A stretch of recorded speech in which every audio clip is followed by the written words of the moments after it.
jackass, and they throw him out, and then the dog stands up and looks at him and goes, maybe I should have said DiMaggio. Which, yeah, I heard one the other day. It's guy looks at his cat and goes, I'm going to teach you how to speak English. And the cat goes, me? How? There you go. Maybe the cat was speaking Chinese and it was saying ni hao. Yeah. Or what's the one I heard today was what do you call a beehive with no exits? Unbelievable. That's so bad. Yeah. So bad. It's not bad. I mean, it's bad, but I get off on dad jokes, so it's okay. I threw some at some of my coworkers the other day. Like I said, hey, do you guys know why scuba divers sit backwards on the edge of the boat and then fall backwards out of the boat? And they're like, why? I was like, because if they fell forward, they'd still be in the boat. And, yeah. And like, get out of here right now. Just, I mean, for Christmas, Crystal Luna bought me 2 books of just dad jokes. Oh no. Yeah. Like you needed that. Like I needed more dad jokes. Yeah. Oh no. Or the I threw another one out there where I was like, you guys probably heard of Murphy's Law, but you probably haven't heard of Cole's Law. And somebody's like, what's Cole's Law? And I was like, it's like a salad but kind of wet. Yeah. Yeah. Yep. Just do an entire episode of just nothing. Just but an entire dad jokes. episode, nothing but dad jokes. Woo! That would be that would be awful. That would be the complete opposite of episode 69. Oh God, Casey's watching. She just sent me a dad joke. She said, since you're on the dad joke line tonight. Oh God. I can't say that one on the air, Casey. It's the one with the mama whale and the baby whale. And the baby whale says, thanks for making me mum.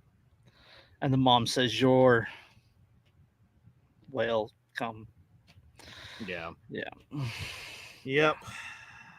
Damn it. By the way, speaking of just dad jokes and stuff, I have to go through this list. So that you can hear some of these because I mentioned it the other day.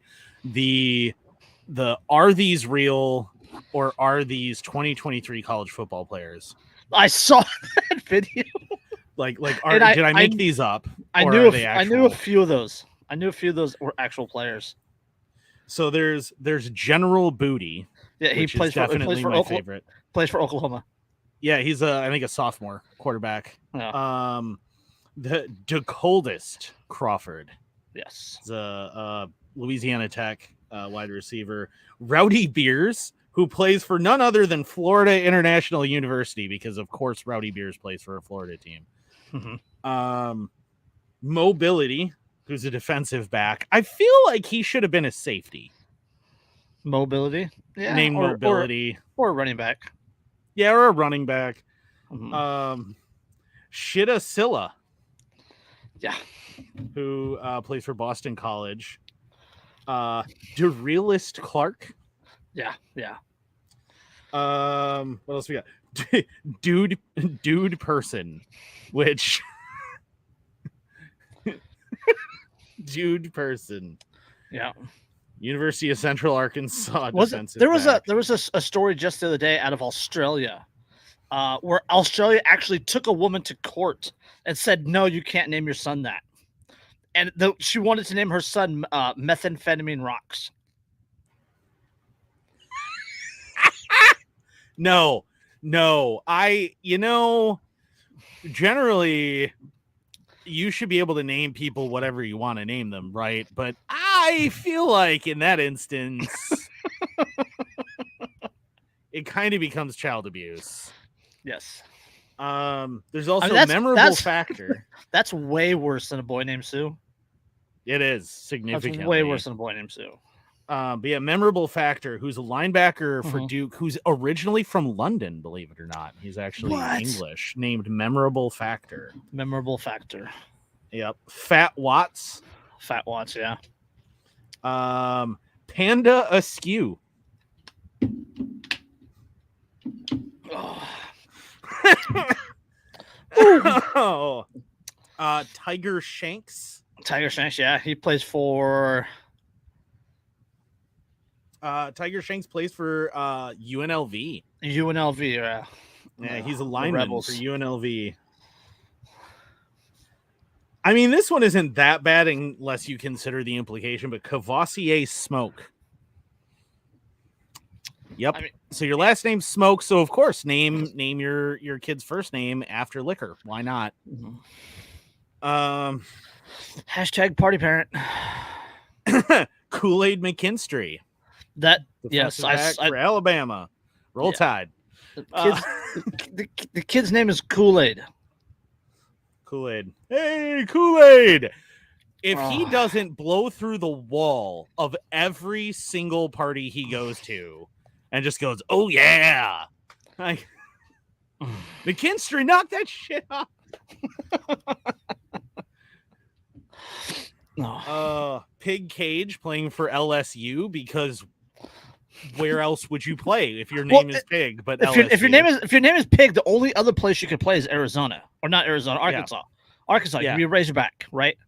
Yep. They have like their special call is Suey, right? You know, if 'cause your they're the name is Razorbacks. Pig, he is a defensive back too. So He'll come running. No. What the hell is on your beer? Was that a holster? no, it's a Oh, it's the flannel. I thought it was like it's a little sweater. I thought it was like an OWB leather holster. No, it's a Oh, okay. little.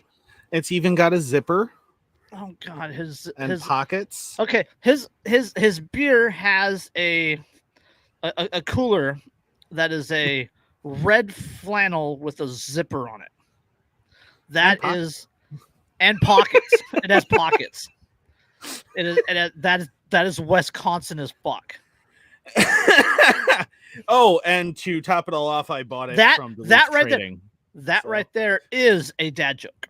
I'm sorry. That is a dad joke. I get so many reactions. Like if I take it to like bonfires and stuff, everybody that sees it and they're just like, "Are you kidding?" And I have the same red flannel basically, so I will wear that red flannel and then have this.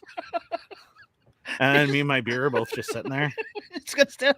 Somebody gets angry at you, take your beer. Don't talk to me or my son ever again. Yeah. Oh. Yeah. Fall asleep with it like it's in PJs. Oh, okay. Now that we've wasted 8.5 minutes of people's lives, that they will never get back. you're welcome. No refunds. Hello. Welcome to another fantastic episode of Anarchy Among Friends Roundtable Discussion. Before we get started, let me first remind you that we are covered by the BIPCOT No Government License, which allows for the use and the reuse of this program by anyone and everyone except for governments and the bludgies thereof. You can learn more about that at bipcot.org. That's BIPCOT.org. We're also covered by Brandenburg v. Ohio, 1969, which ruled that the government cannot punish inflammatory speech unless that speech is, quote, directed to inciting or producing imminent lawless action and is likely to incite or produce such action. Therefore, everything said here on Anarchy Among Friends Roundtable Discussion is entirely hypothetical. This is episode 231. Yeah, that was the end of it. That's all I had. I didn't have any. I didn't name the episode yet. Yeah, we'll have to come up with something. Yeah, flannel beer cozies or something. Flannel beer koozies and something. Flannel beer cozies and okay. We have an article that we can add on that. So yeah. So but before we get going, it's not in the notes. We have a somber anniversary to celebrate. Today marks 10 years of Ross Ulbricht being in a cage. That is so ridiculous. 10 years. 10 years so far he's been in a cage, not even really at the end of the day because he set up a website, but because he allegedly was hiring killers to take out people, and then those charges of course were dropped as soon as those charges pending were factored in to the sentencing, which is illegal. Yeah, let's not forget he's been in 10 years now. The people that that helped run the Silk Road and the people that ran Silk Road 2 that were arrested are already out. Yep. And they were arrested after him. Yes. So, but Ross had a real Ross U on Twitter. They said 1 year for each finger on both hands. Today ends a full decade in prison. I sometimes fear I'll spend the rest of my life behind concrete walls and locked doors, but I have no one else to blame. It's my poor choices that led me here, and all I can do now is pray for mercy. That is heartbreak. That was just not, because it wasn't his poor choices that did that. It's the government being a bunch of fucking tyrants. Yeah. As you know, Ross got scapegoated, right? He got made an example of. Right, they do the same with Assange. They're doing the same right now to Alex Jones. They just do it publicly instead of doing it privately, like they did to Gary Webb. Mm-hmm. So, you know, he's a living example of what happens when you try to live outside the government. So, which kind of leads us into another article that I wanted to bring up. So Croatia raided Liberland. I don't know if you saw this. I did not. Yeah. So, do we need to go into a history on Liberland? A background? I think we should, because I think a lot of people probably... We did cover it on a previous episode, but I think a lot of people probably... Yeah. So, let's see. Liberland, also known as the Free Republic of Liberland, is an unrecognized micronation in Southeast Europe, claiming an uninhabited parcel of disputed land on the west bank of the Danube River between Croatia and Serbia. Danube. So basically, it's like 2.7 square miles. 2.7 square miles of uninhabited land. It's more or less a floodplain with swamp. Right? There were people. It has no real commercial value. So people decided to just start moving there, and they declared themselves their own little micronation and all that good stuff. And they made a huge mistake, which we'll get into after we cover the article. But the article is from TotalCroatiaNews.com. Croatian police crossed and borderland settlement dismantled. Another twist in Europe's most bizarre border story, as Croatian police oversee the operation to dismantle the settlement of Liberland. Another week, another twist in the 8-year saga of Croatia's eastern border on the Danube, right? That's what it is, Danube River? Danube. Okay. Danube. Yes. Okay. I'm just, every time I pause, just say Danube. Okay. Danube. On the eastern border of the Danube. A story which gets stranger and stranger, with the latest development being that the Croatian police crossed the country's external border to oversee the dismantling of the settlement on the so-called Free State of Liberland, a 7 square kilometer piece of land on the Danube, unclaimed by any country for over 25 years until Czech national Vít Jedlička, Jedicka. I don't know if it's Jedlička. I know several Czech women who are going to yell at me as soon as they hear this. How do you not know how to pronounce that? Yeah. But so Vít national Vít, whatever his name is, claimed it this new country back in April 2015. The territory, which officially belonged to Serbia in the land registry, dates back to the Austro-Hungarian times when the Danube flowed differently. Has been robustly patrolled by Croatian police, who have been actively preventing anyone from visiting Liberland until just a few weeks ago. And remember, Croatia and Serbia historically do not particularly care for each other. No. Okay, this is where it gets interesting. Two things changed this year. The first was that Croatia entered the Schengen zone, Schengen. I don't know if this is Schengen or Schengen. I have heard it both ways. I don't know, but it's a like Schengen or whatever is like this like multi-borderal concept, because like they call the European Union a Schengen zone. Yes. Let's see. According to the Schengen zone, with a valid U.S. passport, you can stay up to 90 days for tourism or business during any 180-day period. Okay. So basically, it's like a economic zone. It covers most of the EU countries except Ireland, and countries that are soon to be part of the Schengen zone, which is Romania, Bulgaria, and Cyprus. So, yeah, it's an EU. It's an EU, yeah, same. Let's see.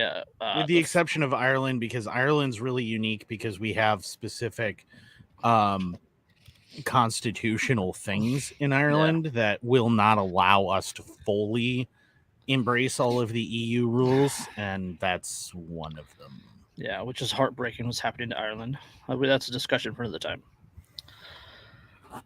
Two things changed this year. The first was Croatia entered the Schengen zone, and the border between the two territories became not only a Croatian border, but also a Schengen one. Other Schengen citizens no longer had the need to cross a Croatian border, and there was no reason to stop someone with a Schengen visa / citizenship from coming down the Danube on a jet ski from Hungary, for example. One man who did just that back in April was a popular YouTuber, Nico Olmani, who was kicked on cameras by Croatian policemen. The policemen were subsequently disciplined, the article says. Olmani's viral video came out a few months later, more than 8 million views so far. And around this time, the situation on the ground changed. The first wooden constructions began. So they went from a tent city to actually starting to permanently set up, which really pissed people off. Yes. Liberland announced that opening of an official border crossing point, which included an agreed passport check with the Croatian police.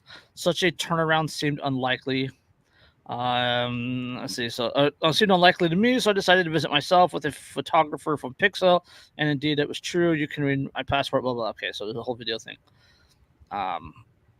President Jadlika's 40th birthday celebration on September 9th brought a new twist. His birthday present from the Croatian police was arrest and ban from entering Croatia and Liberland for 5 years. Tents were confiscated, and a halt to construction was ordered. But people were allowed to stay. Again, from a legal aspect, this is outside Croatia and the Schengen zone. Right. Remember, Croatia did not claim this land, so that it is not within Croat national borders, and it is not within neighboring countries' borders, which means it is not part of the Schengen zone, which means it is not EU either. Yes. And then, according to settlers, on September 21st, Croatian police arrived once more unannounced, and a private company began dismantling and confiscating almost everything, including food, with no written explanation or report. A very unusual situation. Europe's craziest border story, and one with a legal status on what just happened is fascinating. The settlers, again, no one technically claims this except this self-declared independent nation. Yes, the settlers seem determined and are mostly now on a houseboat, as well as a bigger community at the Liberland Ark village on the Serbian side. Liberland released a press statement after the recent events, which you can read below. Okay. Do we want to you want to say anything on what we've read so far? I mean, it's what's important to remember again is like, because this happens. So strictly speaking, a country only exists if other countries acknowledge that it exists. More or less, So yes. since no one recognizes Liberland as an independent nation, Mm-hmm. no one actually has a claim to this land, which technically means anyone can go into it. But this is also Eastern Europe. This is right on Where- the edge of EU, like literally, because again, the Yeah. Danube generally is the border Mm-hmm. historically and has always been a major border during Operation Barbarossa and border. stuff. Getting across Danube was a big deal. So this is on the eastern side of the Danube. So it is outside of the purview of the European Union, which would otherwise mean that you can't just declare an independent nation in it, even if it's unclaimed, because it's just EU space at that point. Yeah.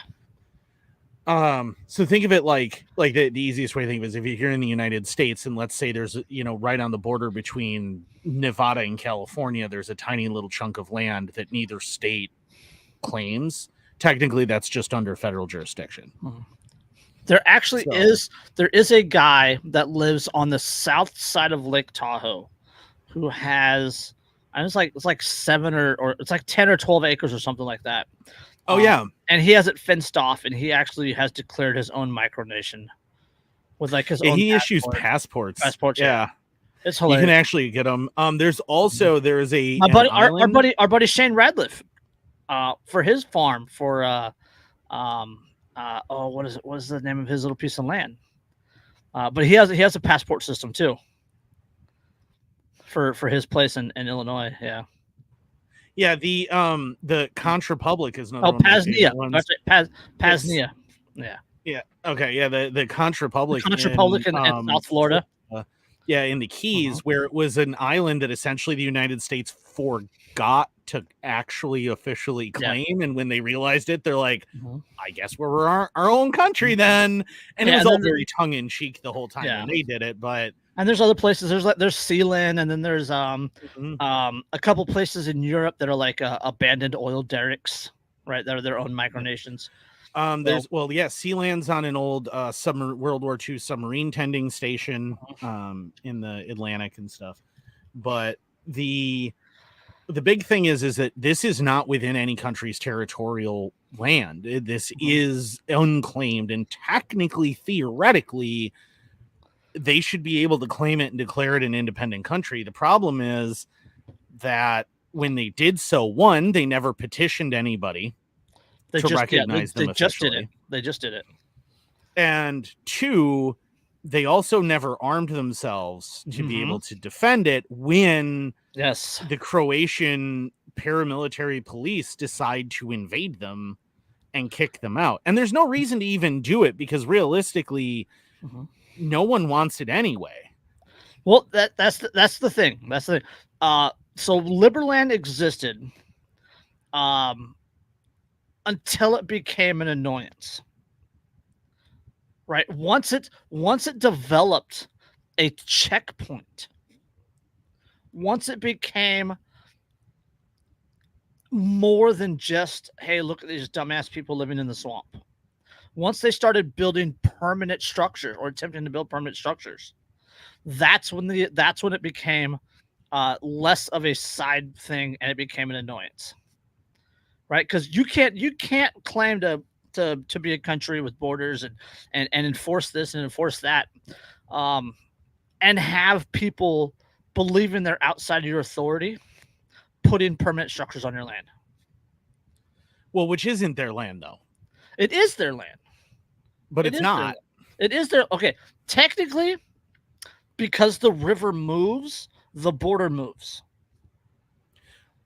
Except it doesn't in this case. It does. So it does. It doesn't because in order to officially move that border, there is a legal process that has to be followed. Dave, get out of my swamp. Get out of my swamp. So, and as Liberland made the point in their press release, they pointed out that according to international law within the UN International Convention, because neither Serbia nor Croatia bothered to claim the land when the Danube moved for more than 25 years, it is considered unclaimed territory by either country and is legally, therefore, not part of either nation. And if someone sets up and declares an independent nation, it should legally, therefore, be its own nation. Yes. Now, granted, it's super tiny and it's ridiculous, but technically... Not only that, but like, they don't have to allow people to traverse their own country in order to get to Liberland. There's a whole bunch of other stuff. But you mentioned arms. That's a big point here. As I said, if Liberland existed because it was whimsical, and then once it became like an actual threat, once it started doing border checks and creating permanent structures, it became something of an annoyance. It became something that Croatian, Serbian, and people have to worry about. Because Liberland did not have arms, because they did not have the means or the willingness to defend itself, it was run over. Right. In 1984, Erwin Strauss, ERWIN STRAUSS.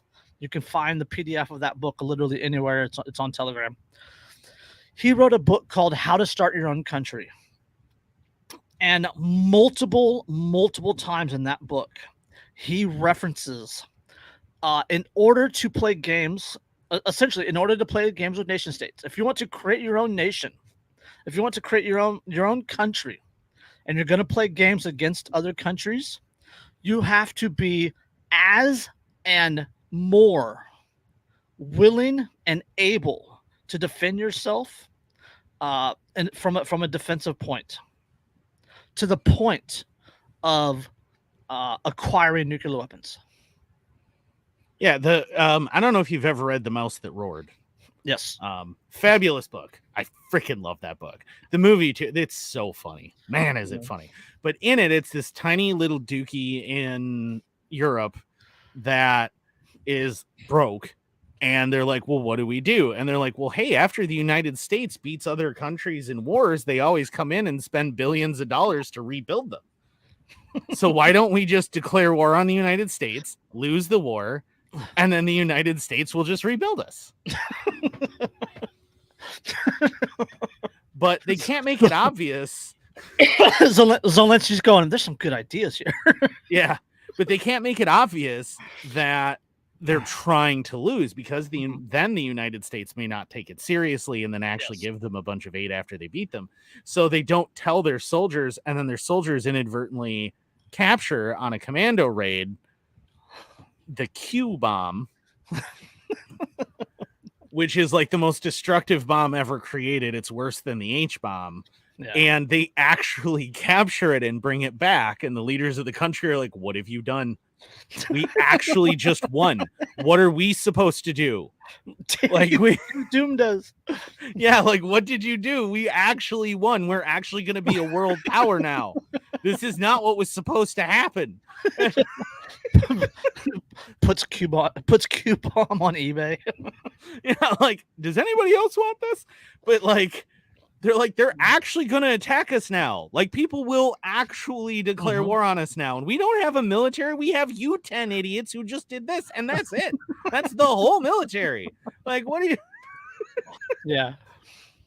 Oh, it's really good. But like, that's kind of the point there, is like, if you want to be able to actually get into a Mexican standoff with another country, and let's be honest, if you're trying to be an incredibly freedom-loving country, a truly freedom-loving country, every other country is going to be an enemy of yours. So you are, the best you can ever really hope for is Mexican standoffs with all of them. Yeah, there's another one that I remember from co-hosting Vanu with Shane Radcliffe. There was one in the South Pacific, some uninhabited atoll somewhere. And they came in and they had a boat beached, and they like started to build something or other. They had 2 weeks, and then like the chief from the neighboring village and a couple of people in boats drove by and did a little drive by on boats and shot everything and took the supplies, and that was the end of that. Yeah. Yeah. If you're going to try, I mean, look at like the reason Pitcairn exists, right? Speaking of the South Pacific, the reason Pitcairn exists is because no one could find Pitcairn. Yeah. That was the reason. That was the reason why the mutineers from the Bounty, the HMS Bounty, were able to set up what is now the modern nation of Pitcairn, is because the British government could not find the frickin' island, because the Pacific Ocean, I realize this may be a shock, is a really big place. And one tiny little like 5 square mile island in the middle of it is really, really hard to track down. Yes. So that's how you can lose things like an entire Japanese carrier fleet in the South Pacific. Like, it's a really big place, and so that's the only reason that they were able to get away with what they got away with and create the modern nation, which has famous swimming pigs, by the way. Yes. Not because the pigs need to swim, because it entertains people and then they get fed. Yes. But if I remember right, the pigs are protected now too. Yeah, the swimming ones are. Also, Pitcairn will in fact pay you to move there if you qualify, but you have to be willing to father or mother a child within the country within the next 5 years. But they will give you a house, they will give you land and startup funds if you want to move there. So, I think you have to have a minimum of like $10,000 in liquid assets on hand already before you move, because there's really no way to make money there. But so if you want to move to Pitcairn, from what I understand, it's a pretty free country. It's just, you're not going to just know everyone in town. You're literally going to know everyone in the entire country, because it is like 5 square miles.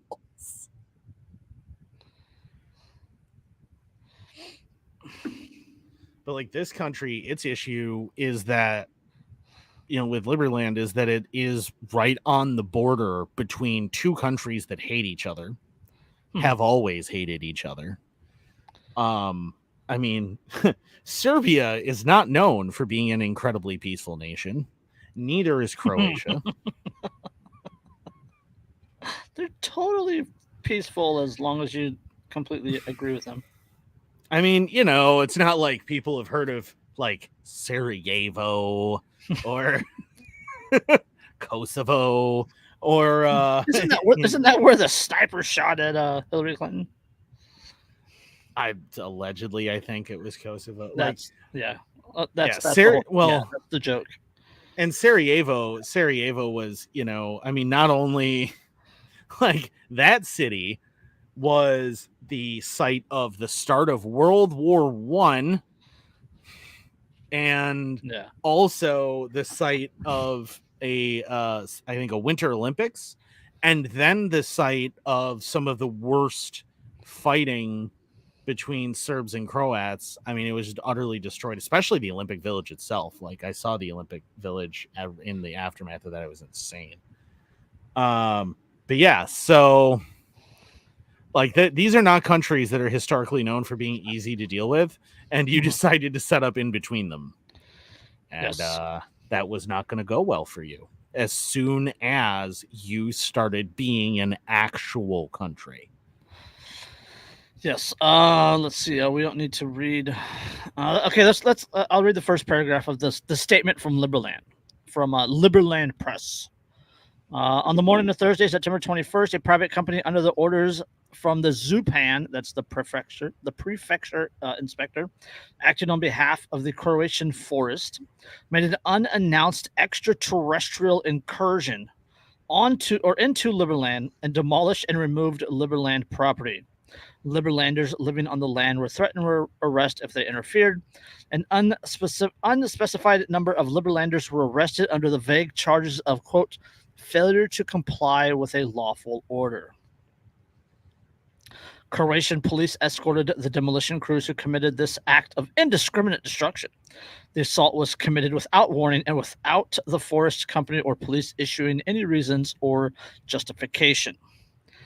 Persons present were not given time to gather their own personal belongings, much less their equipment. Thankfully, no one was injured, but our property was damaged and confiscated. This occurred on the International Day of Peace of all days. Again, if you don't have the means and the willingness, you are simply harmless. I love the photo, by the way, of the one Liberland resident wrapped in a Gadsden flag. Don't tread on me. Yeah, but you're a toothless rattlesnake. You don't have any arms. You don't even have a rattle. You don't even really have a rattle. Oh. And then she's waving a Liberland flag as if that's going to make a difference. Just wave the flag real hard. They're not elk. You're not going to scare them away by waving a flag back and forth. We voted that you don't have the right to do this. Yeah. You know what it reminds me of? It reminds me of that in Monty Python and the Holy Grail. Well, I didn't vote for you. Like, yeah, there's the picture Andrew's talking about. She's wearing a Gadsden and has a Croatian flag over her shoulder. Yeah. I think it's a her. I don't know her pronouns. I don't fucking know her pronouns. Yeah. It's she. But it's, all I can think of is this is the elp, I'm being repressed. Now we see the violence inherent in the system. Like, I just, I don't know. I don't really want to go too far into this. I mean, if you're going to play games with nation states, you have to be willing to go all the way, or you're harmless. There's no point. You existed. I think if you want to exist be allowed to continue to exist because you are so harmless and inoffensive, you need to remain that harmless and inoffensive. The moment that you decide that you no longer want to remain the silly little joke, you better be ready right then to defend your claim, because the only language that countries truly speak at the end of the day is violence. Yes. If you do not have the ability to repel or match said violence, you exist at the whim of others. And Liberland no longer exists because it got to the point where it couldn't be it wasn't amusing anymore. Yeah, it's the same thing as like if the Contrapublic had actually ever taken themselves seriously, the United States would have quashed that immediately. Yes. I forget, what is it called, that other one? It's like Party Nation or something ridiculous. Like, it's truly a joke. There's a bunch of them, but like, they exist because they're a joke. Yes. Right? Because they're not serious and they don't try to be serious.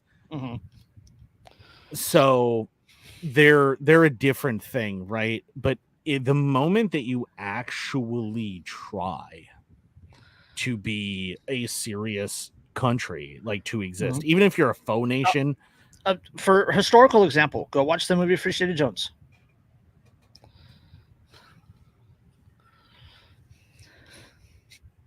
Yep. The moment that you try to exist as a serious country, you now have to be willing to play on the same playing field that any other country is willing to play on. Yeah. Yeah, you can't emotionally or mentally affect people that are violent by nature. Right? You can't reach those people on an emotional or mental level to go against their nature. Right? The state exists because it is violent. The believers in the state, the believers in the statism, the religion, the cult, whatever you want to call it, they're violent. They'll shoot you over a fucking parking ticket. They'll shoot you because your brake light is out. They threw Ross in a cage because he was running a website. They threw Ross in a cage for 200 fucking years, double life sentence plus 40 for running a fucking website. They executed Duncan Lemp because he dared. The homie Timothy Teagan. Timothy Teagan just got released from federal jail or federal prison because he, being a cannabis smoker, said no, he does not take drugs on his 4473, and they went, oh, fuck around, find out, and threw him in a cage for a year because he checked a box. He lied on his 4473, which is yet another reason to not fill out a 4473. But that's again a different discussion. But yeah, that's what it amounts to. Is like you need to remember that the definition of a government is simply a group of people who claim an absolute exclusive right to moral initiated force within a given geographical area. That is a government. Yes. Anybody who claims the definition is anything different has not bothered to think about it or is just straight up lying and using euphemisms. At the end of the day, that is all a government is just a bunch of people who go, I am the only one who has the right to initiate violence against others in this given territory. So, all right. Where do you want to go now? Let's go to the update. Johnny Hurley, the homie, the brother, R.I.P. Johnny, or what's the hashtag? Be like Johnny. Yeah, be like Johnny. Arvada reaches $2.8 million settlement in deadly shooting of Johnny Hurley. Settlement for $2.8 million has reached the deadly shooting of Arvada police officer shot and killed Hurley in Old Town, Arvada on June 21st, 2021. Hurley's mother filed a lawsuit against the police department for unlawful use of deadly force 1 year and a day after the shooting. Hurley is considered a hero after he stopped an active shooter who had killed Arvada police officer Gordon Beasley.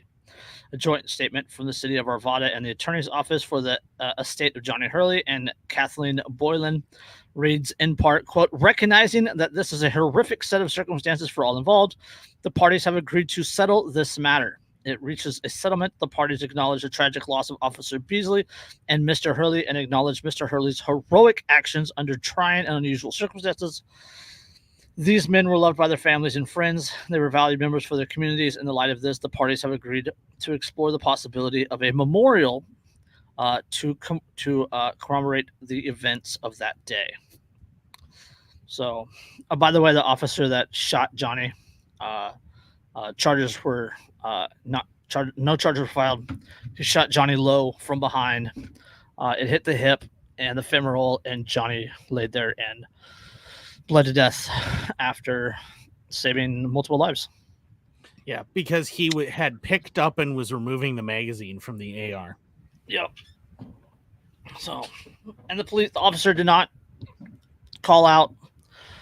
I think I've watched that video 6 or 7 times. There was no call out. There was no hey, drop it.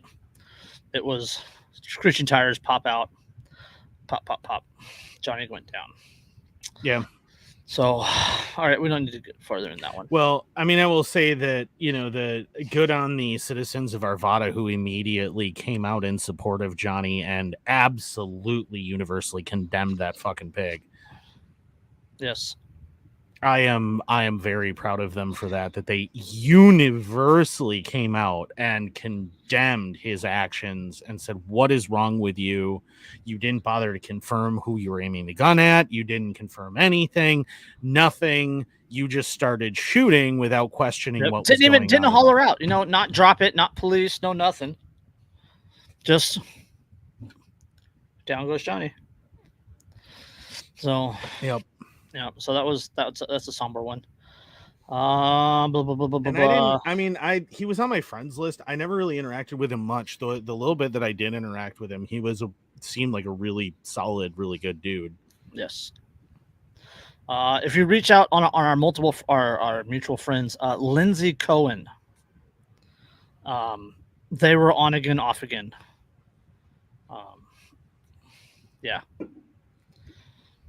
So yeah, he seemed like a pretty good dude, and I mean, if you go back and you watch the video from inside the military surplus store, he hears the gunshots, he immediately reacts. Yes. Immediately reacts. He goes, he saves who knows how many lives, and for his trouble, some freaking trigger happy pile of shit just rolls up and is like, oh, I'm gonna be a hero cop today, and murders him. Yep. They call it a panic pull, I think is the term. If you are that much of a coward that you cannot be bothered to assess a situation before you discharge deadly force, you have absolutely no business with deadly force in your hands. Yeah. All right, let's that image, right? Gun store in Southern California, Culver City. Yep. Right. Says guns on the side. Big huge word. It says guns. It's the store is called Martin B. Redding Gun Store. Has the Winchester on it. Always a line outside of it.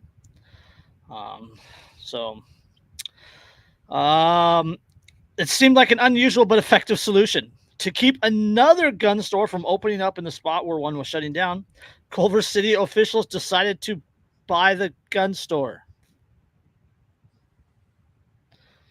So this is Culver City, Southern California. The Martin B. Redding Gun Store on Washington Boulevard, emblazoned with a huge memorial of a rifle and the word guns painted in oversized letters, has operated in the city for more than 6 decades. It drew objections from some parents and residents in recent years because of its proximity to an elementary school. In 2005, after a spat of school shootings across the country, Culver City adopted an ordinance preventing gun sellers from operating within 1,000 feet of a campus. Martin B. Redding, which stood about 800 feet from La Bologna Elementary School, was grandfathered in and able to stay put, and it could have transferred those rights to the new owner. It was 800 feet from the school. Keep in mind, 800 feet.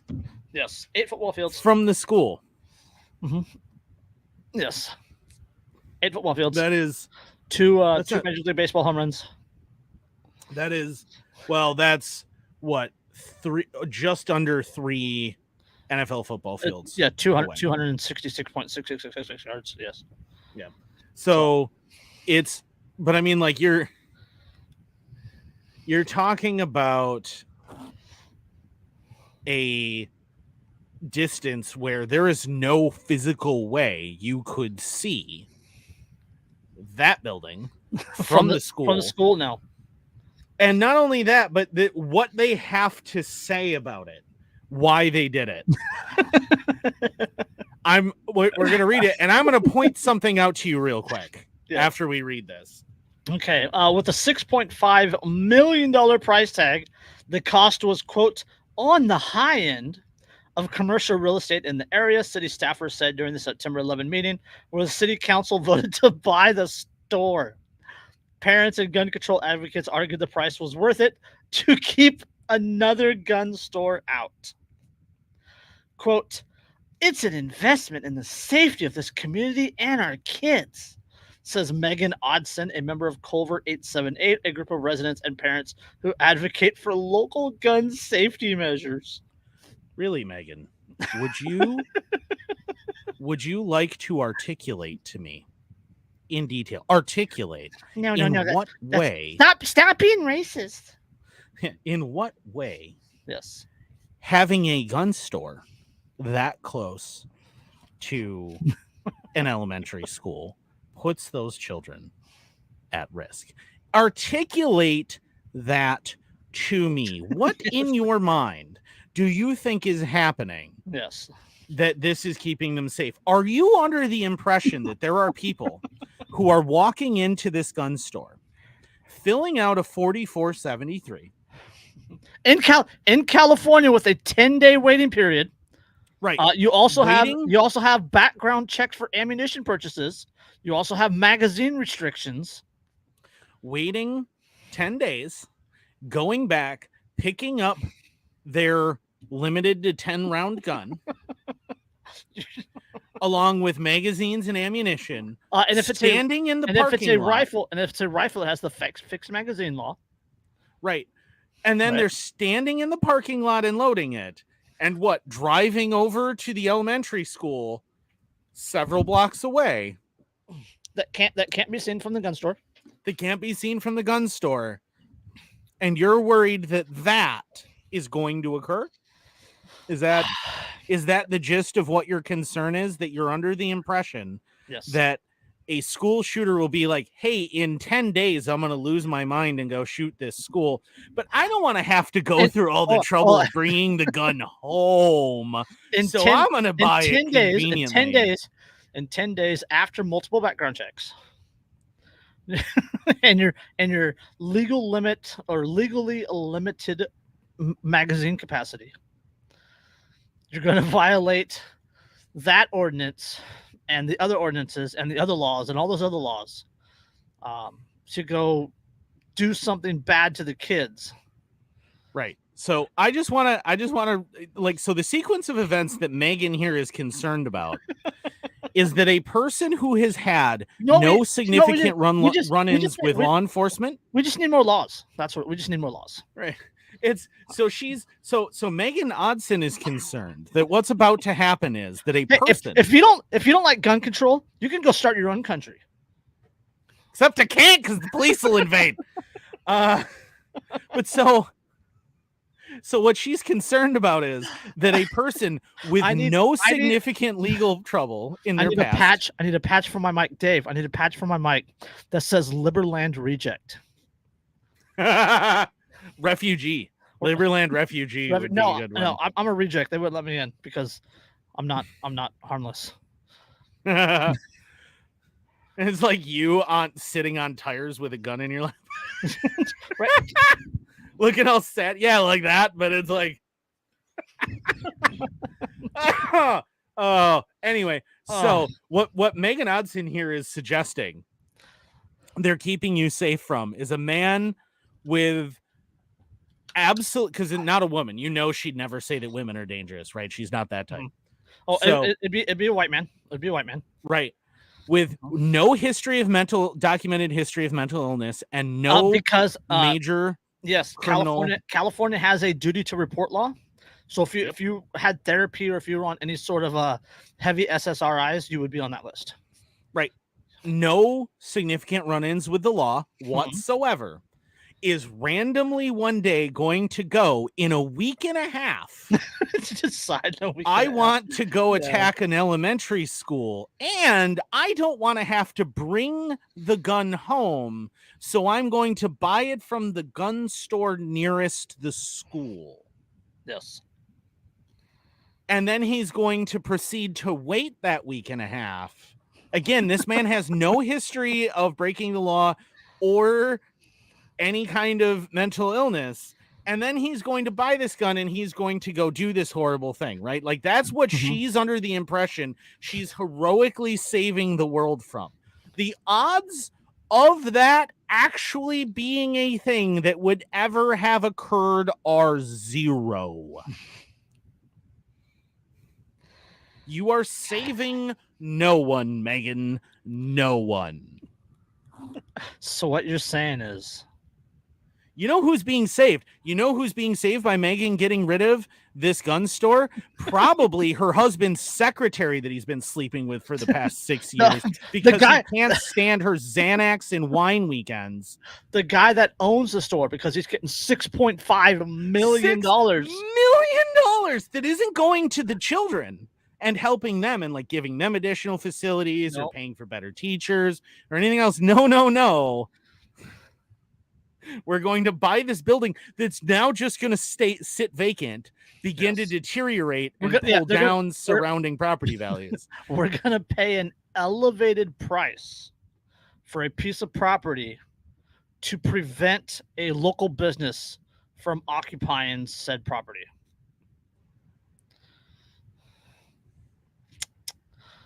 Whew. Yep. You know what the problem is? I think the problem is just that Americans have too many freedoms. Clearly, because we certainly can't have the freedom as consenting adults to choose what to put into our own bodies and also defend ourselves and our freedoms. Conveniently, I just happen to have an article with a poll from Real Clear Politics that found 34% of Democratic voters believe that Americans possess, quote, too much freedom compared to just 14.6% of Republican voters. 34 a third of these Yes. people don't like freedom. Yeah. Hold on.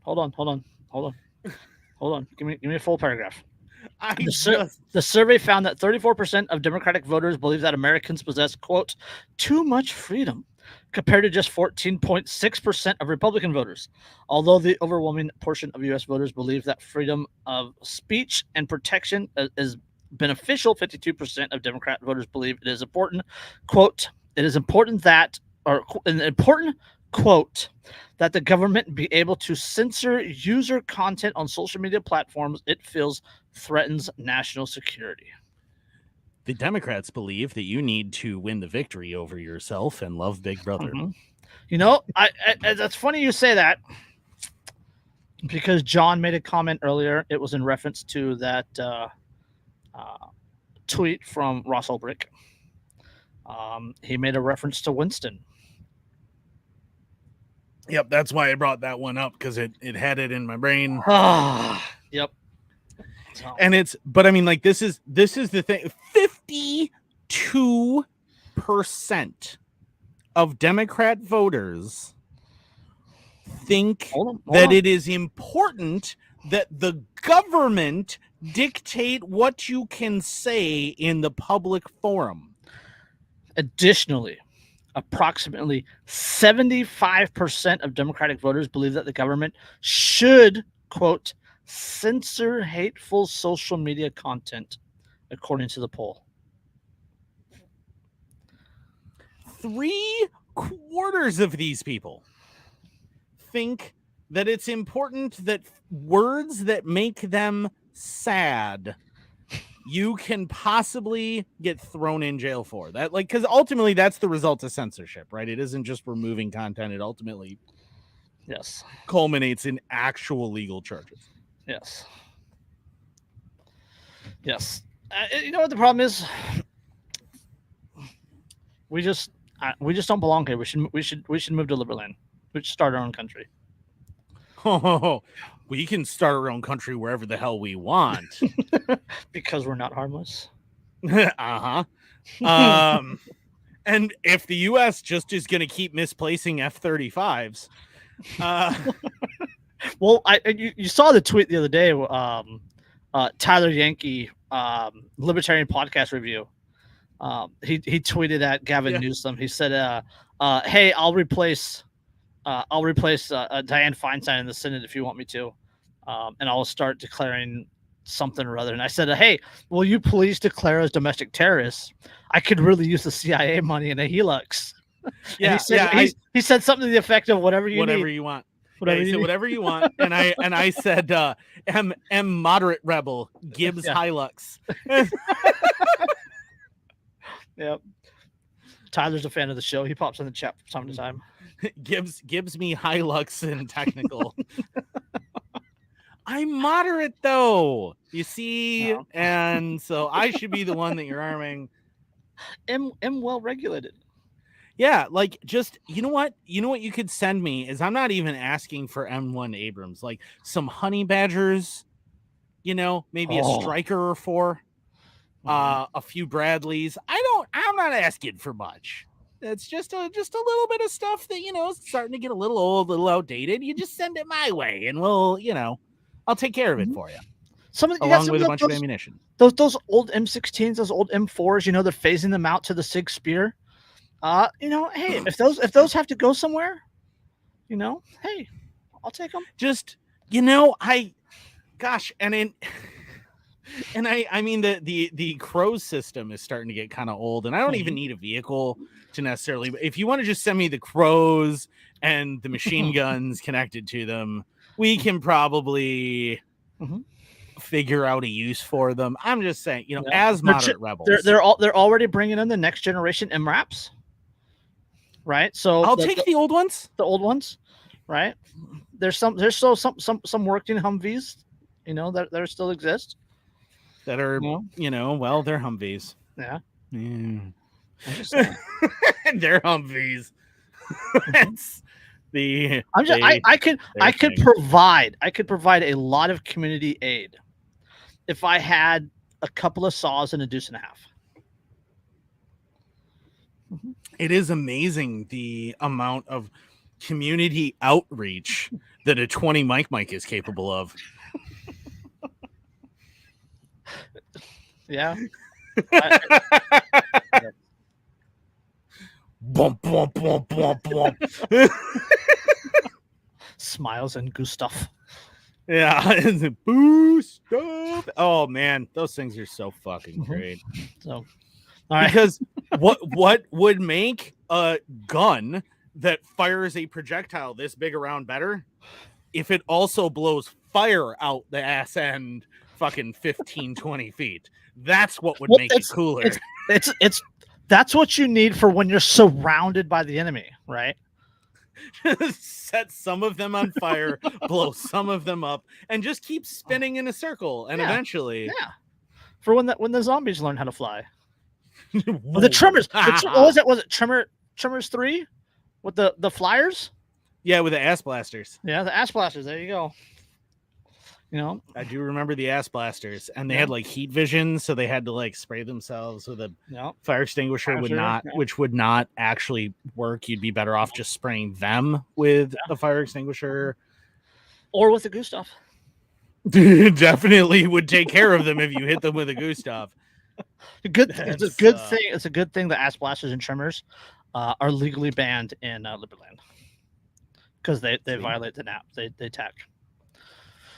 So, on the censorship note, we got way off on the censorship note. I was gonna segue to this, but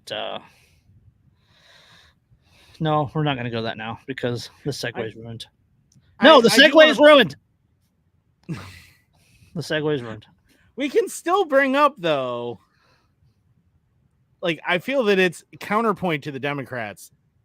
There's the tiniest shred of maybe hope in that 46% of Republican voters believe that Americans have too little freedom.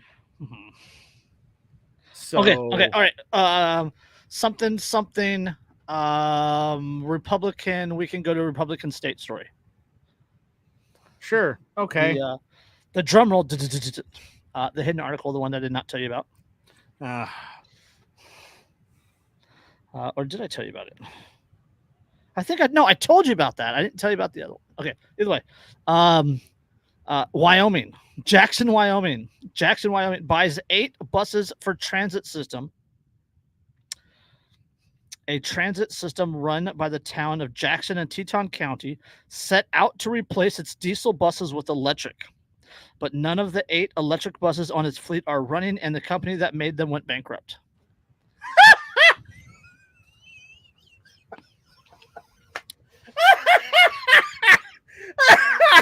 Oh, thank God that we got rid of the repairable, reliable diesel ones. Or else we might really have an environmental impact. Yes. So instead, we have these plastic and hazardous waste batteried, completely non-recyclable, immovable things that we can't possibly repair ourselves. Yes. Teton County and the town of Jackson. So this is not Jackson, like you're thinking Jackson Hole. Jackson Hole is a ski resort. The town of Jackson is down the hill. That's where the airport is. But Teton County and the town of Jackson set its sights with low emission transit system for the county. The Southern Teton Area Rapid Transit, or START system, the START system, a joint Except it operation. doesn't.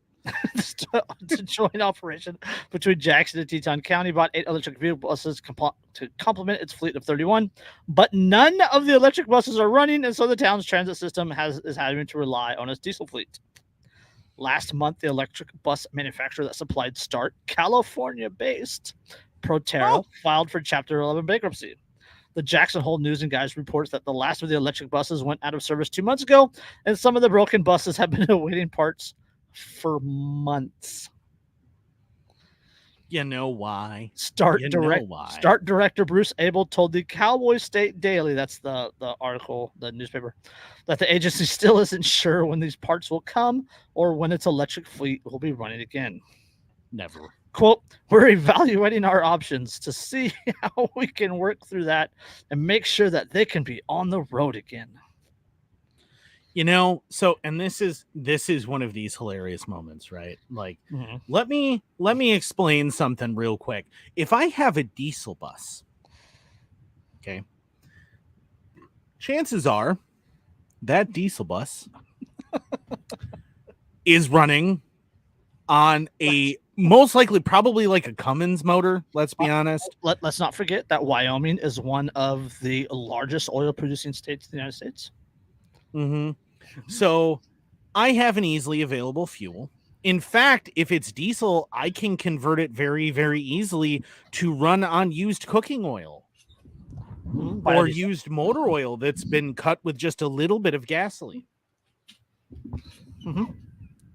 I can run it on basically any compressible, flammable fluid. Right? So any fluid that will ignite under compression, that's all I need. And I can get it with some tuning to run on that, right? Chances are the parts are going to last 1 million freaking years. How many diesels do we know of with 1 million miles, 2 million miles, 3 million miles on them? Not only that, but they're so similar, right? The Cummins diesels are so similar that there are literally millions of parts out there for them. Millions. And worst case scenario, if the motor completely goes and I can't find parts for that particular motor, there's probably another diesel motor somewhere out there I can grab and throw in it, right? Yeah, the I-80 runs through the southern part of Wyoming. I-90 runs just north of the border in Montana. I can probably find another motor. Super easy peasy, right? Yes. So it's repairable. It's reliable. It's actually incredibly low emission for the amount of work that it does. Yeah, especially with the new reburners and all that other stuff. Yeah. Well, don't even get me started on that shit. But and why that makes absolutely no sense and is stupid. But anyway, what's important is it's all repairable. I can hire a mechanic. I can hire Joe Bob that's been on a farm his entire life and never gone beyond 6th grade, and he can figure out how to work on a fucking diesel because it's all he's done his whole life. I have people that can work on it. We can jerry rig things and modify things very, very easily to keep them working. All of these things, right? If it's a diesel one, if it is electric, I have a battery whose contents were mined by a combination of child and slave labor globally. And that battery is hazardous waste when it goes. I have proprietary circuits and programming. I have nothing but stuff that it requires specialist training and specialists with authorized software from the manufacturer to go to town on working on, right? That's what I have. I have non-recyclable materials. I have non-self-maintainable equipment. I have non-self-repairable equipment. I cannot find alternative drivetrains. Yes. Boy, that sounds way smarter and more efficient and more environmentally friendly, doesn't it? Okay, I had to bring that up, one, for the laughs, but two, because it segues into the hidden article. And you're going to love this. You're absolutely going to love this. This is a good one. Okay. For this article, we have to pretend that Ohio exists. I That's know. a stretch. I know. That's a stretch. It's yeah. Okay. Cleveland's establishment goes into emergency mode over proposal to give voters a direct say in spending.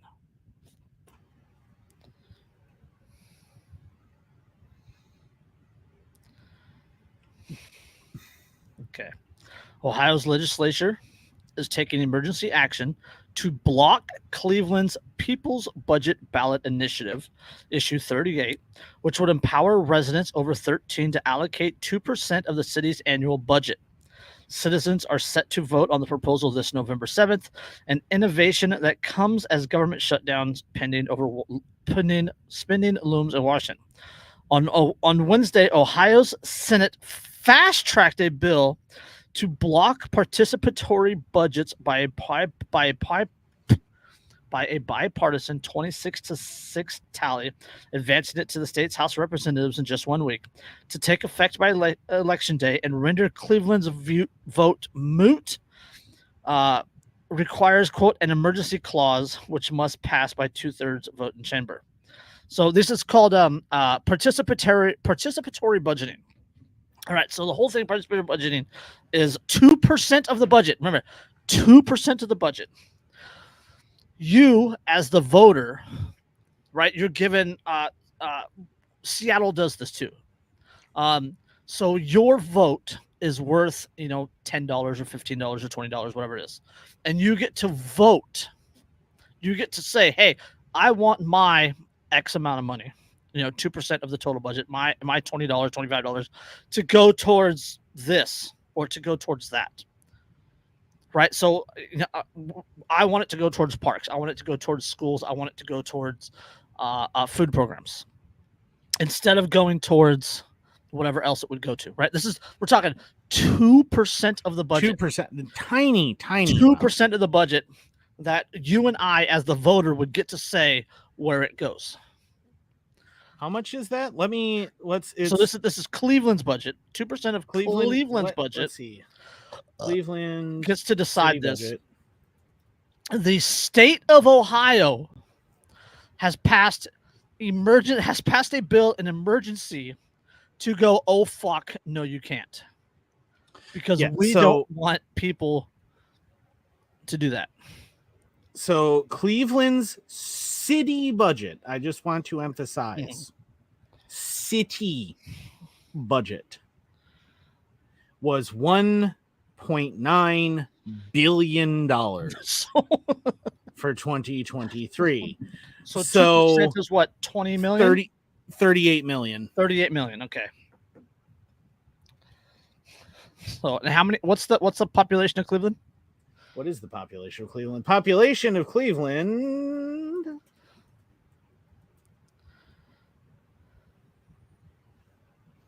was 372,624. So you're looking at what? So what did I say it was? $100 per? 38 million. 38 million divided by not 380 million. Let's try the correct number of zeros. 38 million divided by 372,600 people over 13. So let's just say 200,000. So divided by $100. Yeah, 200. So let's say, yeah, $100. We'll say 125 or whatever. So they're passing an emergency bill to stop Joe Q. public voter from deciding where $125 goes. It's actually even less, $101. Yeah. $100, where a single Benjamin out of 1.9 billion with I tell you where my $100 is going. It's not going to the fucking government. Yeah. And just to put in perspective with Cleveland too, at 372,000 people in 2020 in the 1950 census, it was 914,808. Yeah. It was the 7th largest city in the United States in 1950. Yeah. See, blah, blah, blah, blah. Emergency clause, which passed to the amendment using this year's figures would give an 11-person committee overseen by residents control since Brazil has since Brazil first tried participatory budget in the 1980, it has implemented into over 1,500 places around the globe, according to the Journal of Deliberative Democracy. An organizer of People's Budget Cleveland, Jonathan Well, said the measure is, quote, a celebration of the wisdom and creativity that already exists within our community, and, quote, an expansion of democracy. He calls it, quote, a way for people to have real power to make real decisions, putting their voices over politicians. And the politicians said, hold on, wait a minute. Yeah, as soon as you start actually allowing people to actually have a say in government, the politicians go, wait. Yeah. We can't actually allow the riffraff to be able Yes. to decide where their money goes. Yeah. Okay, hold on. You're gonna like chaos, sir. You're gonna like this one. The political establishment across the spectrum of the state, however, is pushing back. Cleveland's Democratic Mayor Justin Bibb, that's B-I-B-B, opposes both the Senate's bill to prevent Issue 38 from being implemented and the ballot initiative itself. Mr. Bibb's deputy of chief, Ryan Punte, P-E-U-N-T-A, Punte.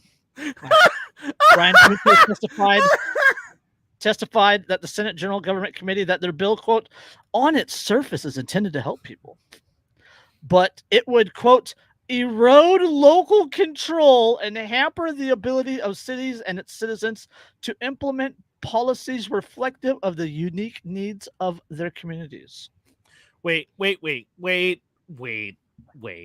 stop. So he's literally saying that allowing individuals within the community to decide where some of the directly decide where some of the tax dollars from their community goes is eroding local control of tax dollars. No, that was before the state Senate committee. He told the state Senate committee that they were taking local control away. Let's see. So that was testified to the Senate General Government Committee that their bill, not 38. Oh, not his. Okay. And not his. I had it backwards. The Senate's bill would, quote, erode local control and hamper the ability of citizens to implement policies reflective of the unique needs of their communities. Let's see. The co-host of Outlaw Radio, Devarro Moro, a Newsweek contributor, said, quote, Mr. Bibb is trying to have it both ways. He's against the participatory budgeting boondoggle that's up for a vote in Cleveland, but he's also against the state addressing it. He's doing this to maintain his progressive street cred. Right. So he's against the idea that you would allow local people to decide where local money goes. Yes. And he's also yes, against the idea that the local people don't get to decide. I'm playing both sides. Yes. So that way I always come out on top. Give me two paragraphs. Give me 2 paragraphs.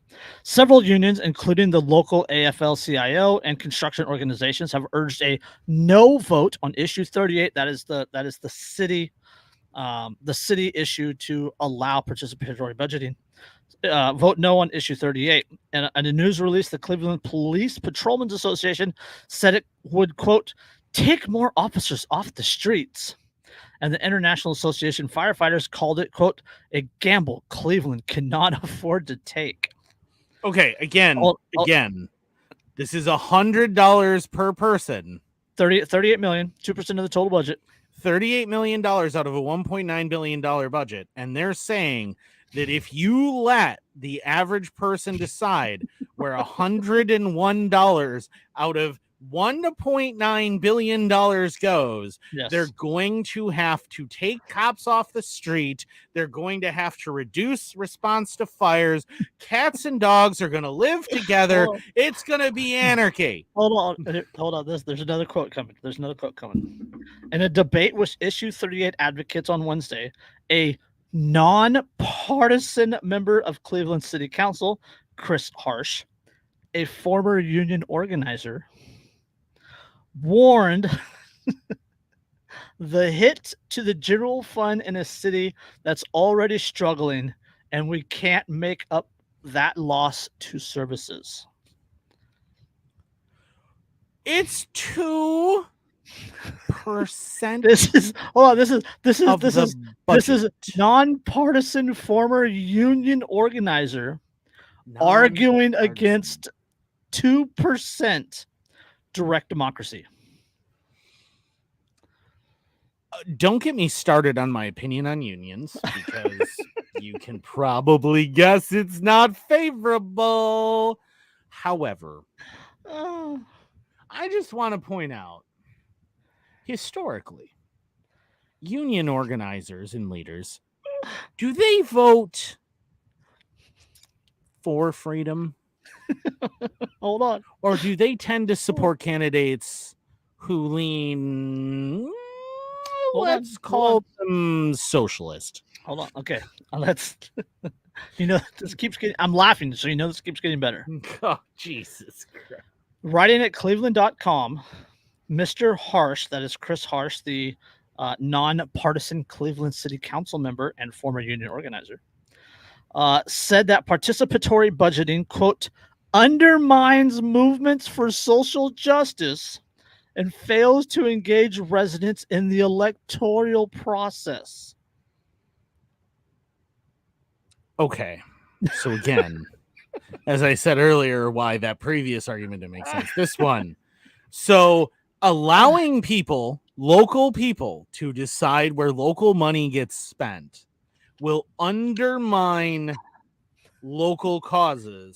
It would undermine movements for social justice and fails to engage residents in the electoral process. So what you're saying is that the electoral process and representative budgeting does not represent social justice or what's actually important to local people, because clearly them having an actual say in fact interferes with those things.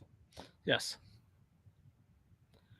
So what you're saying is that you don't work for those local people at all, and you don't give a shit what they have to say or what they want. Yes.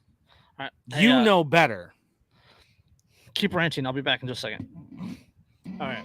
Like that's what you're saying. You're literally saying, going, the ability of people, local people, to decide where local money that they're being that's being stolen from them towards taxes, where that's going, allowing those local people to decide where that goes, is undermining the programs that you are claiming the local people want. So what's happening is you are by default actually admitting that none of those things are things that local people want. Because if it was, then you know that that is what they are going to support. So you don't have to worry about it. You are admitting that you don't care what they have to say, and you are doing things counter to what they are most likely to say they actually want if they have a direct actual say. Okay, I'm back. Okay. I have extended my stretch of not pissing myself on the podcast to 200 episodes. Woohoo! This is episode 231. Don't ask.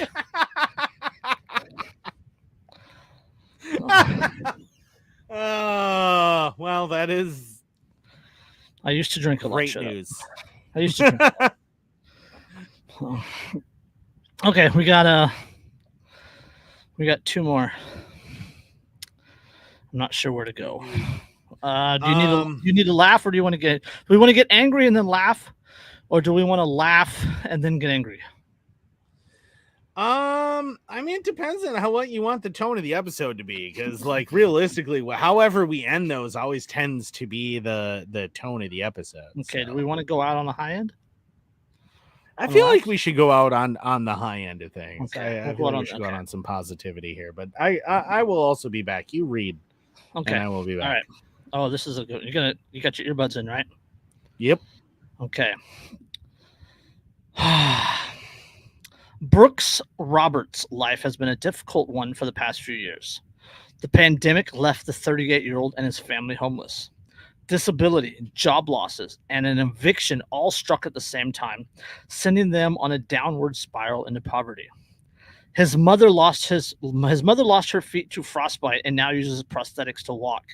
And in 2002, a work injury left Roberts unsteady on his legs and in a wheelchair. After being kicked out of their apartment, the family lived in an RV camper, moving from trailhead to trailhead on public lands for the past 3 years. They were living in a national forest in May when the U.S. Forest Service and a barrage of law enforcement tried to arrest the family for camping on public land longer than allowed. I'm going to read that again. U.S. Forest Service and a barrage of law enforcement tried to arrest the family for camping on public land longer than allowed. Roberts was shot, and the injury left him paralyzed from the waist down.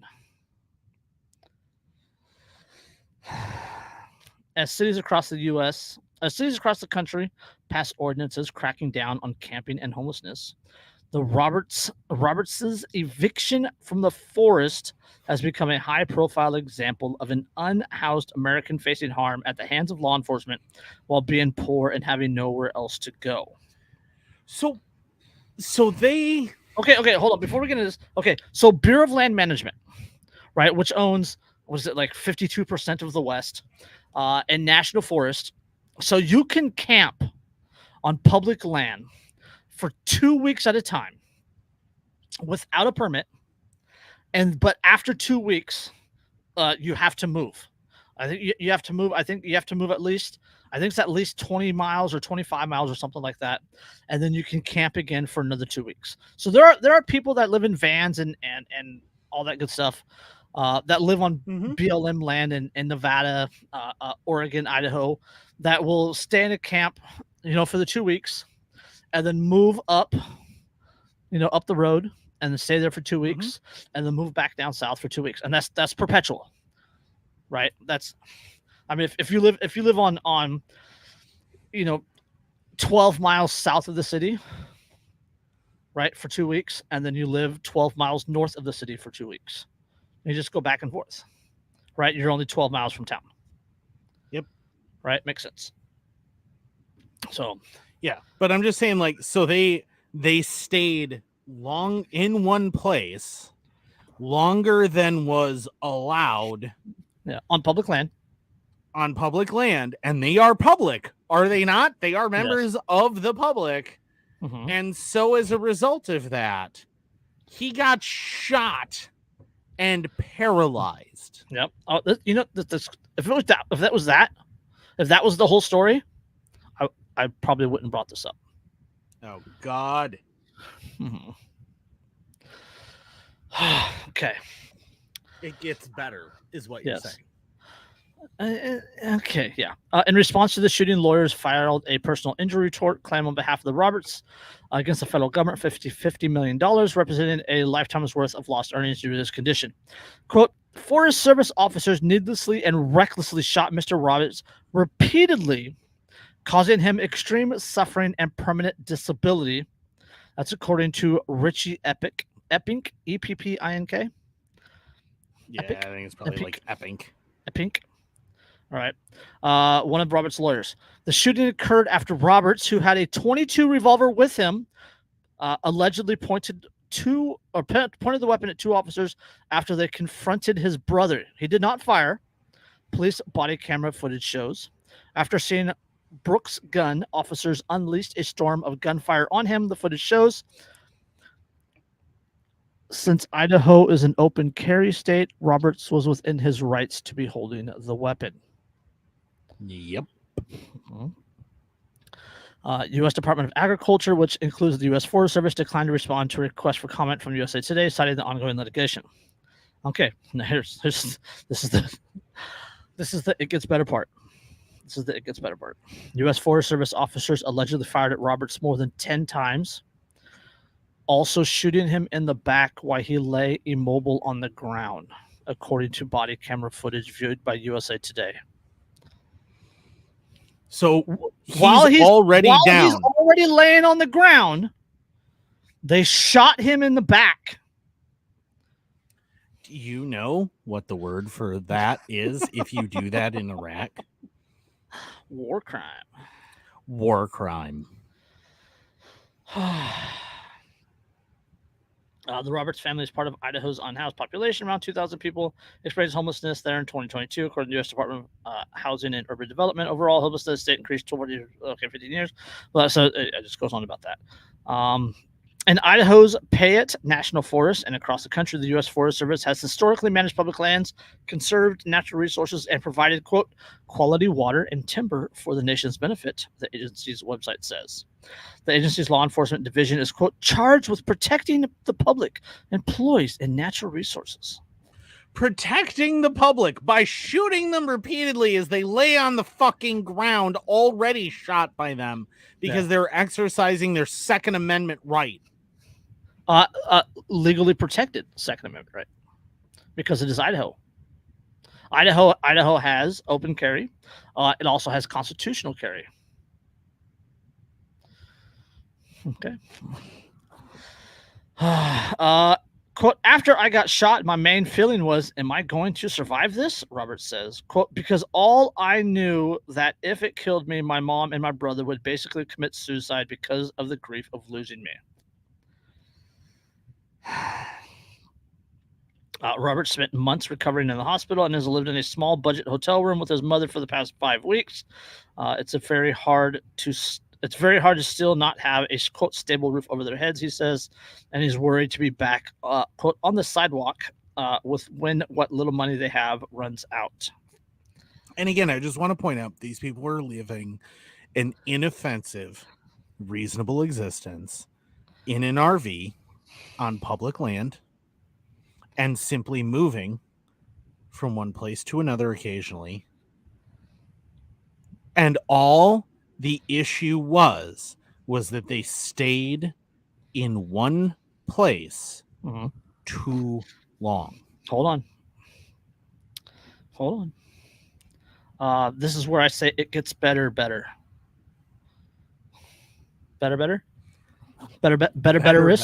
Betterist.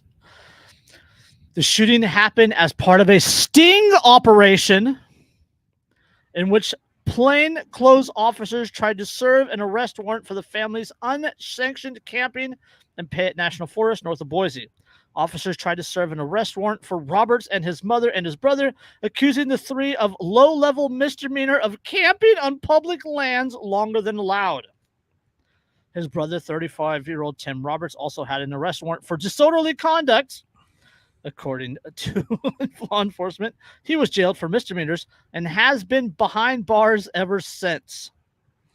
Oh, no. Disorderly conduct? You mean he might have said something really mean to somebody in a bar once and then shoved them? He's a dangerous psychopath, clearly. Unlike these brave forest officers who shot a man laying bleeding on the ground repeatedly. All right, hold on. Tell me where this sounds familiar. Okay. The attempt to arrest Roberts' family in May escalated because authorities snuck up on the family pretending to be members of the public. Plainclothes officers from the U.S. Forest Service arrived at the family's camper in an unmarked pickup, knocked on the RV's front door saying they needed help jump-starting their vehicle, body camera footage shows. The tort claim states the violence that ensued stemmed from a, quote, wildly dangerous ruse operation that needlessly jeopardized the lives and the safety of the public. After Timber Roberts, that's the brother, Timber Roberts came outside to help the two men jumpstart their vehicles, the officers took him to the ground and said they were arresting him. Timber Roberts yelled to the camper saying he needed help, and Brooks Roberts wheeled out of the RV, thinking, quote, I got to get us out of there. I got to get out there and help him. I thought he was being carjacked, that they either could have stabbed or shot him. I thought they were carjackers. I didn't know those guys were cops. And then they shot a woman holding a baby in the back of the head. Boy, this doesn't sound familiar at all. It doesn't sound familiar at all. Totally not familiar at at all. Yeah. And then they shot a random 14-year-old that happened to be walking by, and then and his dog, woman, and his dog, yeah, and his dog. And then they shot a woman, who's either pregnant or holding a baby, just at random in the back of the head, just cause. And then mocked her family for several days. It was unrelated to the arrest, but then they caused to carry the theme forward. Yeah. Then they caused a fire. Yeah, and then they set things on fire and burned 70 children to death. This is that's in addition to because they stayed. I just want to reinforce this happened because they didn't move the RV often enough. These dangerous criminals, these menaces to society, failed to start the RV, put it in drive, and continue to the next campground on time. Often enough, yeah. In addition to the U.S. Forest Service, more than a dozen law enforcement officials from the Bureau of Land Management, McCall Police Department, and the Idaho Department of Fish and Game were involved in the operation. And it's an operation that could have been solved as simple as you show up, knock on the door, and go, hey, guys, I understand that you've been here for a while, but there's actually this law that says you can only stay here so long, so we just need you to move to the next one. Here's a map that shows the next few campgrounds if you want to move on to those. Yes. Do you need help? Did you need any help? We can help you move. We're here to serve the public. Yeah. And we'll help you pack up and you guys can move on. And that could have been your solution. But you know why it wasn't? Because you picture yourself as fucking G.I. Joe and you're saving the world. And apparently the Cobra drive RVs full of disabled people now. Yes. In addition to the U.S. Forest Service, more than a dozen law enforcement officials from the Bureau of Land Management, McCall Police Department, and the Idaho Department of Fish and Game were involved in the operation. They had the RV surrounded, but didn't make their presence known to either Brooks or Timber Roberts until it was too late. Did these people do a bunch of mushrooms not long before and watch In the Army Now? Is it in the, I think, or no, Stripes. Sorry, Stripes. And then watch Stripes. And so they're under the impression that it's the urban assault vehicle that they're coming up against. Yes. Did they happen to see Bill Murray in the neighborhood? And they were like, oh no, that's actually an assault vehicle. Are you kidding me? It's a fucking RV. Yeah, during the shooting, Robert's gun was flung from his hand. This is his legally carried .22 revolver. 22 revolver against, we all know, against dozens of law enforcement officials in the sting. During the shooting, Roberts' gun was flung from his hand and fell to the ground.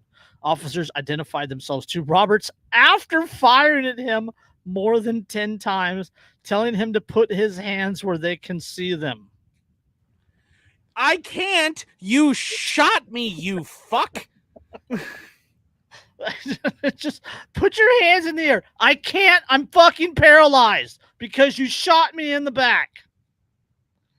See, here's the thing, though. And you'll notice this. If you pay attention to a whole bunch of these unjustified police shooting videos, right, and you watch them and you pay attention to the audio, what do they always do? As they're beating the person who's sobbing and going, please stop hitting me, they're going, stop resisting. As they're shooting the person laying on the ground who's dying, they're going, put your hands up, put your hands up. Okay. And you'll see these again and again and again, right? Where that's what they're doing is they're saying these mantras as if it magically is going to protect them and their actions. Yes. And you know why? Because it does magically protect them and their actions. Yeah, hold on. This gets better. Oh, Jesus fuck. Yeah. Aren't you glad I didn't lead with this article? That would have ruined the whole episode. You know what? These people just need to move to Liberland. That's what it is. Maybe these cops need to work for fucking Croatia. Seems to be right up their alley. When Brooks Roberts was shot multiple times by federal law enforcement, the family was just trying to survive and save enough money to get into an apartment, he said. The government made that task more difficult by garnishing his mom's Social Security disability checks for non-payment of camping tickets, which they incurred because of living in the RV. Wait. Hold on. Quote, we had done nothing wrong except being homeless and being stuck where we were. It wasn't like we chose to be there. We got snowed in and got stuck and had nowhere to go. So they were even snowed in at the time. Multiple. No, they were snowed in before and couldn't move, but they got cited, and the federal government garnished her Social Security disability check to pay for that ticket. So instead of someone with a big four-wheel drive in the Forest Service, which has a bunch of big four-wheel drives, showing up to help pull them out, because they are of service to the public. Right. Instead of them being of service to the public, helping the public, serving the public, instead of them helping them, because again, this could have been as simple as just being a decent human being. And that's how you could have solved this. Instead of doing that, they ticketed them for staying in one place too long because they were stuck. And you want the collection of disabled homeless people living in an RV to dig themselves out for miles through the snow. Likely. Yeah. They're frequently known to do things like that. Yeah, Snowden got stuck and nowhere to go. Quote, all I could think was how much it hurt, he said of the day of the shooting. The shooting left him with searing pain, 11 bullet holes in his body, and lead lodged in his spine. He says he feels angry that he's become, quote, a burden to his family members because he needs help doing basic tasks. What the federal government labeled camping, quote unquote, camping, was, quote, very much not an existence they wanted, Durham said. Durham's the lawyer, who added that the family could not find space in a homeless shelter. Yeah, because you generally can't because there's so many homeless people. You know why there's so many homeless people? Let me tell you part of it. Because if you go camping in the forest, the government will fucking shoot you. Eventually, yes. But prior to that, there are a number of reasons that lead to so many homeless people. One of them is lack of access without risking everything to mental health care. So that's one. A number of other issues include things like, I don't know, the fact that the United States government constantly wants to help sponsor the building of things like luxury condos and high-end buildings and high-end dwellings that the average person cannot afford. Yep. The government does not, in fact, want to help people who truly need it, because if you truly need help, they will find a way to not give it to you. Okay.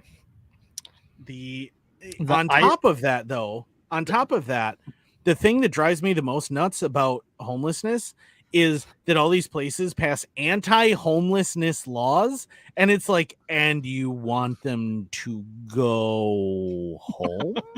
Yes. Okay. What are you and, hoping to achieve here?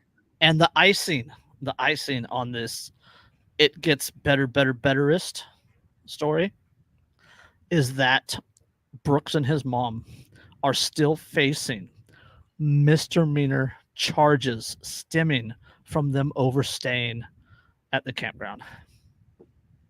After he was paralyzed. Yes, they also have a GoFundMe. They have a GoFundMe set up. It's like $3,800 right now. It's linked in the article. If you come to the YouTube, you can find it, or I'll send you the article if you want.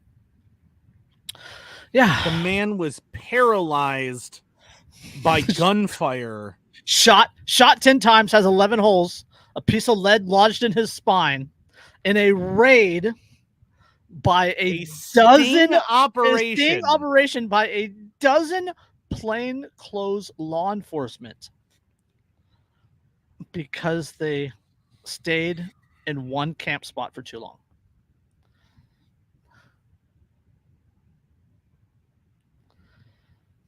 Yes. Are you kidding? Like, yes. that poor guy. Yes. He didn't Yes. ask for that. Yes. Yeah. And if he had at any point, like during this, like probably for several years leading up to this, right? If at any point during any of that, anyone had actually offered him any appreciable real help. Yes. But no one did. Especially not the public servants who proceeded to not only ticket him because he was stuck in the snow, but then shoot him repeatedly because he didn't leave. They launched a 12-member law enforcement sting, plainclothes sting, in which they drove a vehicle up behind the RV, said, "Hey, can you help us?" And they said, "Sure, no problem. We will help you." And then they tackled the brother and then shot him, paralyzed him. Remember, 11 bullet holes, 11 shot 10 times, 11 bullet holes, which means 10 of the bullets or 9 of the bullets stayed in him, right? Including the one that was lodged in his spine. And they're still facing the possibility of misdemeanor charges. Charges are still pending. Misdemeanor charges are still pending over them staying too long, quote unquote, too long in a public campground.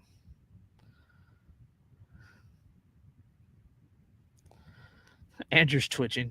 If you guys aren't watching the video, Andrew's turning red. He's twitching. Andrew has experience with this sort of thing, and he is very upset.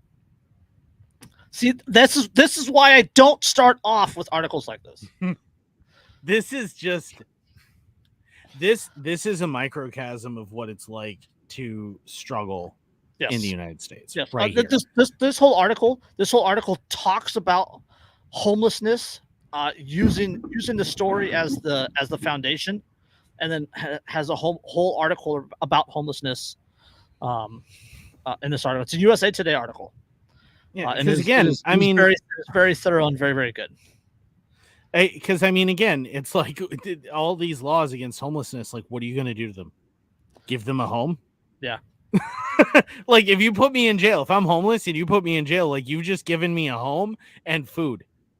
Yes, it's like there's stories all the time of like during 2020, I think we had a couple stories of people robbing a bank, and they sat outside on the curb and just waited. There was that man years ago. I was in high school at the time where he shot his mailman, paralyzed him forever. But shot his mailman and then just sat down and surrendered because his home was being foreclosed on. Yep. And he knew the alternative was homelessness. So he was like, well, at least if I go to prison, I get cable TV, $3 a day. Yep. I get a roof over my head. Yep. So, but this is a really long article if anybody else wants to climb into it. But we have. But if you go ahead. Oh, if you still had the kind of homesteading that you used to have in this country, where people could head out into the woods, they could find a section of land that nobody else wanted, plop build their own cabin, build their own homestead, create their own their own labor, the product of their own labor and everything, and live. They could just do that. That's why homelessness didn't used to be a problem in this country. When I hear people go, well, homelessness never used to be a problem in this country. No, it didn't, because people used to be able to just go out and construct a fucking home. Yes. And then you took that away from them, because the same people, the same class of people who now go, homelessness never used to be a problem in this country, the same fucking people then complained that all these people setting up these cabins in the woods were ruining the natural beauty of their state. Yep. Remember, this happened because they camped too long in one spot on public land and national forest. And a campground. I was going to say, in a campground. These people were not just setting up in a public park. Yeah, they didn't roll into the middle of Yosemite Valley and squat. Yeah. Right. They were in a campground, at a campsite that they were paying for, by the way. Yes. So, all right, okay. All right, we got one more. Let's jump on this, then we can. Biden administration shells out over $5 million to give journalists trauma-informed support if they're getting trolled. This is not the Daily Bee, or this is not Babylon Bee. This is not any of that stuff. And the picture they used for the article is Taylor Lawrence. You remember her from Washington Post? She's the one that doxed libs of TikTok. Yep. And then got trolled like she's hell also for literally doxing someone. She's also the one that called our buddy Magnus Penvidia, called Magnus's grandmother. Yep. And doxed Magnus over the whole Boog thing. So. Which was really funny, because I remember Magnus going, if you're going to call someone's grandmother and try and use that to intimidate him, you should maybe make sure that his grandmother isn't a lifelong hippie who absolutely supports everything he does. Okay. All right. There's some one-liners in here. I'm gonna try and. Okay, the Biden administration has approved $5.7 million in grant funding to George Washington University. There's a cookie, George Washington University, to create a program that will provide psychological care to journalists who believe they are targets of, quote, misinformation-driven harassment campaigns. I'm gonna make sure that I have to read that again before we move on. Just because I want it set. The Biden administration has approved $5.7 million in grant funding to George Washington University to create a program that will provide psychological care to journalists who believe that they are the targets of, quote, misinformation-driven harassment campaigns. Gentlemen, we have a mission, a new mission. And that mission is to make sure that this cannot possibly keep up with the sheer level of psychological trauma that you put journalists through. You think, to quote Orrin McIntyre, you think you hate journalists enough, but you don't. Remember my meme that like is part of the reason I got permabanned from Twitter the first time, where it was the Captain America, I want you to cyberbully journalists at every available opportunity. Well, okay.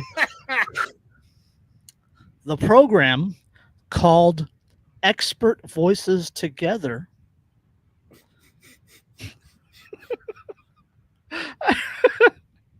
okay.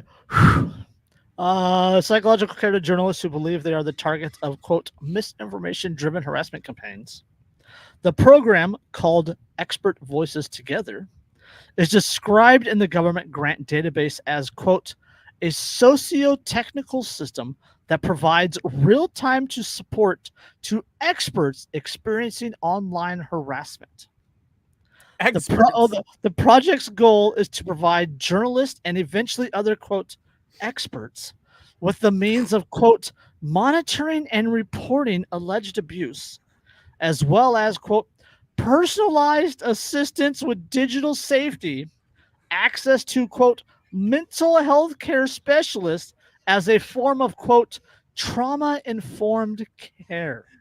I have a new life goal, which is to traumatize the counselors for the journalists. Yes. That is what I want to give them PTSD, and so help me.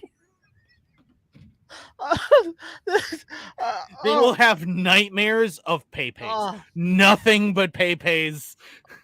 The flopping head trash dove. Just yes. like rows of them, a million rows of them. Yes. Okay. Described in the government grant database as, quote, a socio-technical system that provides a real-time support to experts experiencing online harassment. The project's goal is to provide journalists and eventually other, quote, experts with means of, quote, monitoring and reporting alleged abuse, as well as, quote, personalized assistance with digital safety and access to, quote, mental health care specialists as a form of, quote, trauma-informed care. Well, as long as my tax dollars are spending millions on it, I might as well make it worth it, huh? The National Science Foundation first allocated $749,222 in funding to Georgia University in 2021 and approved the project continuation in 2022, approving an additional $5 million in taxpayer funds. Work associated with the grant is ongoing, with funding projected to end in August 2024. Ladies and gentlemen who listen or view this podcast, if you cause a journalist to need counseling because of your online bullying, you should know. I wish to high five you and buy you a beer. We need a Tyler Durden Fight Club voiceover. This is the start of Project Mayhem. You have a homework assignment. There you go. Hang on, give me 1 second. Hang on. Okay.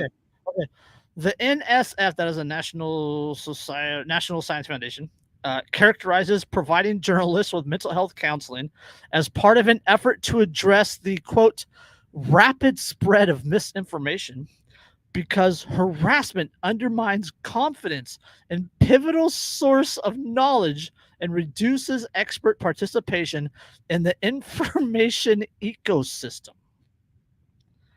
The grant is part of the broader NSF initiative to bolster, quote, trust and authenticity in communications systems.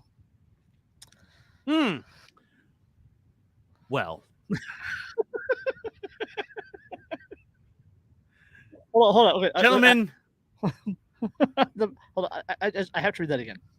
The NSF characterizes providing journalists with mental health counseling as part of an effort to address the, quote, rapid spread of misinformation, because harassment undermines confidence in pivotal sources of knowledge and reduces expert participation in the information ecosystem.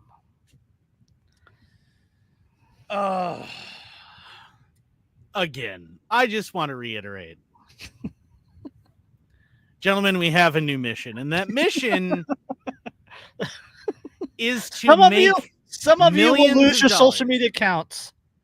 Many of you will lose your social media accounts, and that is a risk that we should all be willing to take. Yes.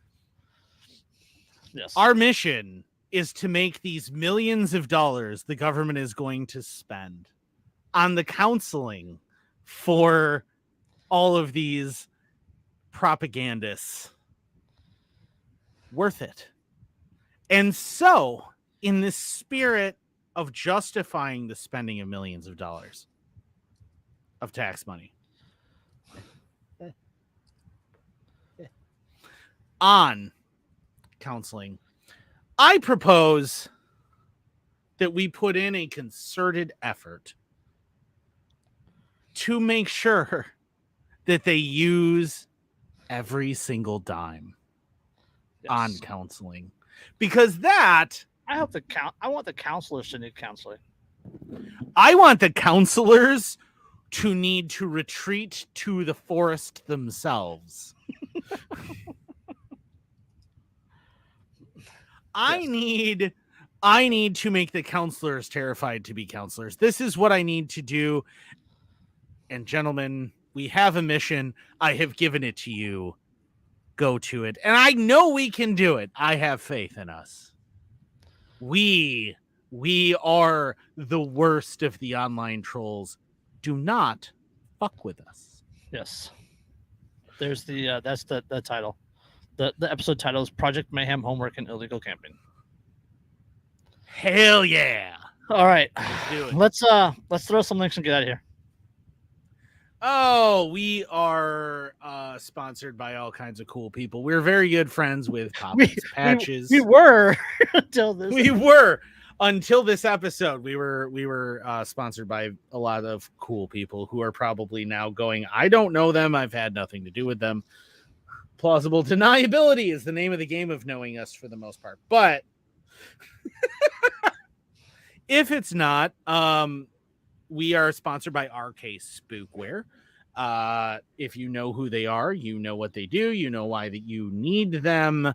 Check them out if you would. There is a link in our link tree. We're also sponsored by Poppins Patches. He's a friend of the show. He's super awesome. Check his stuff out. High quality patches, lots of nostalgia, lots of cool ones. There's glow in the dark stuff, there's geeky stuff. It's super great. He'll make custom stuff, including custom stuff that'll piss off your friends for no other reason than you think it's funny. Occasionally he'll do that. We're also an affiliate of Lions Not Sheep, who make this shirt, the Free Man shirt, one of my favorite t-shirts, which is why I can never wear it on the show because I wear it too often and it's never clean when the show comes up. Mm-hmm. Check out Lions Not Sheep. If you use the link in the description, you get a discount and all that cool stuff. Also, Reaper Brand Apparel. They also make really cool stuff in addition to hats. They make all sorts of cool t-shirts. They have some very, very cool 10-day challenge, all sorts of cool stuff on their social media. Really great company, really great message. Highly recommend them. Check out Coffee Brand Coffee from the Quartering. Check out, oh God, who else do I have I have a bunch of other spots. It's all in the link tree, man. Beard Struggle.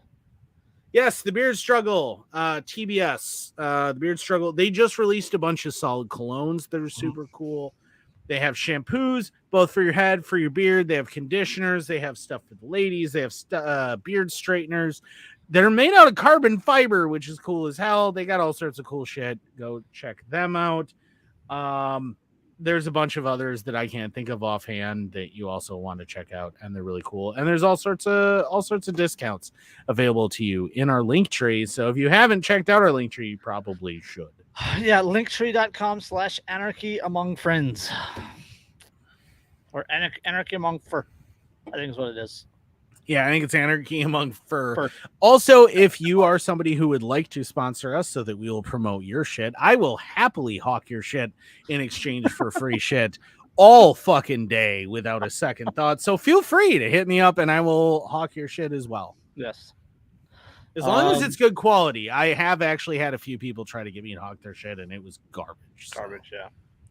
So on that note, you got anything else? Live free or die. Yes. The budget stop was passed 45 days. So local warlord fall has been canceled. I'm sorry. Get ready for hopefully local warlord winter. It may be a Bondas.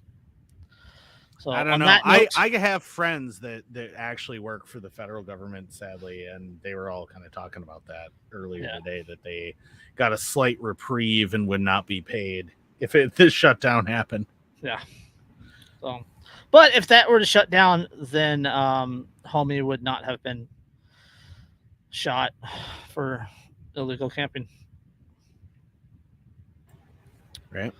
So on that note, somber, hashtag free Ross, and we'll catch you on the next one. Peace. Peace.